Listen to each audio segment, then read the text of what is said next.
Guys, ನಾನಿವತ್ತು visit ಮಾಡಿರೋದು one of the best park in ನಮ್ಮ ಮೈಸೂರು. ಇದ್ರ ನೇಮು ಸಂಜೀವಿನಿ ಪಾರ್ಕ್ ಅಂತ. ಬಟ್ ಇಲ್ಲಿ ದೊಡ್ಡ ಹ್ಯಾಪಿ ಮ್ಯಾನ್ ಸ್ಟ್ಯಾಚು ಇರೋದ್ರಿಂದ ಎಲ್ಲರೂ ಹ್ಯಾಪಿ ಮ್ಯಾನ್ ಪಾರ್ಕ್ ಅಂತಲೇ ಹೇಳಿ ತುಂಬ ಫೇಮಸ್ ಮಾಡಿದ್ದಾರೆ. ಇಲ್ಲಿ ನೀವು ಬಂದರೆ ಹಾರ್ಸ್ ರೇಸ್, ಬಾತುಕೋಳಿ, ಮೊಲ, ಪಾರಿವಾಳ, ಹುಂಜ ಹಾಗೆ ಫಿಶಸ್ ಕೂಡ ನೋಡ್ಬೋದು. ನಿಮ್ಮ ಮಕ್ಕಳು ಮನೇಲಿದ್ದು ಇದು ಬೋರ್ ಆಗಿದೆ ಅಂತ ಹೇಳ್ತಿದ್ರೆ ಈ ಪ್ಲೇಸ್ಗೆ ಕರ್ಕೊಂಡೋಗಿ. ಟ್ರಸ್ಟ್ ಮಿ ಗೈಸ್, ಈ ಅನಿಮಲ್ಸ್ ಎಲ್ಲ ನೋಡಿ ನಿಮ್ಮ ಮಕ್ಕಳು ತುಂಬಾ ಖುಷಿ ಪಡ್ತಾರೆ.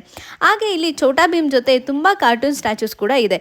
If you are planning for a photo shoot for kids, this is the best place ಅಂತಾನೆ ಹೇಳ್ತೀನಿ. ಇದು ಬರೀ ಮಕ್ಳಿಗೆ ಮಾತ್ರ ಫೇಮಸ್ ಅಲ್ಲ, ಫ್ರೆಂಡ್ಸ್ ಅಂಡ್ ಫ್ಯಾಮಿಲೀಸ್ ಜೊತೆನೂ ಹೋಗಿ ಫೋಟೋ ಶೂಟ್ ಮಾಡಿಸ್ಕೋಬಹುದು. If you are not a photo person, ಒಂದು ಪೀಸ್ಫುಲ್ ಆಗಿ ಒಂದು ಟೈಮ್ ಸ್ಪೆಂಡ್ ಮಾಡಬೇಕು ಅಂತಂದ್ರೆ ಆರಾಮಾಗಿ ನೇಚರ್ ಮಧ್ಯೆ ಕೂತ್ಕೊಂಡು ಟೈಮ್ ಸ್ಪೆಂಡ್ ಮಾಡ್ಬೋದು. ಆ್ಯಂಡ್ ಮೇನ್ ಥಿಂಗ್, ಈ ಪ್ಲೇಸ್ ಇರೋದು ನೆಕ್ಸ್ಟ್ ಕಾಮಾಕ್ಷಿ ಹಾಸ್ಪಿಟಲ್, ಸರಸ್ವತಿಪುರಂ. ಇದ್ರ timings morning 6 o'clock to 9 o'clock and evening 4 to 9 o'clock ವರೆಗೂ ಓಪನ್ ಇರುತ್ತೆ. ನೀವೇನಾದರೂ ಈ ರೀಲ್ಸ್ ನೋಡಿ ಪ್ಲೇಸ್ ವಿಸಿಟ್ ಮಾಡ್ತಿದ್ರೆ ತಪ್ಪದೆ ಹೇಗಿತ್ತು ಅಂತ ಕಮೆಂಟ್ ಬಾಕ್ಸಲ್ಲಿ ಕಮೆಂಟ್ ಮಾಡಿ.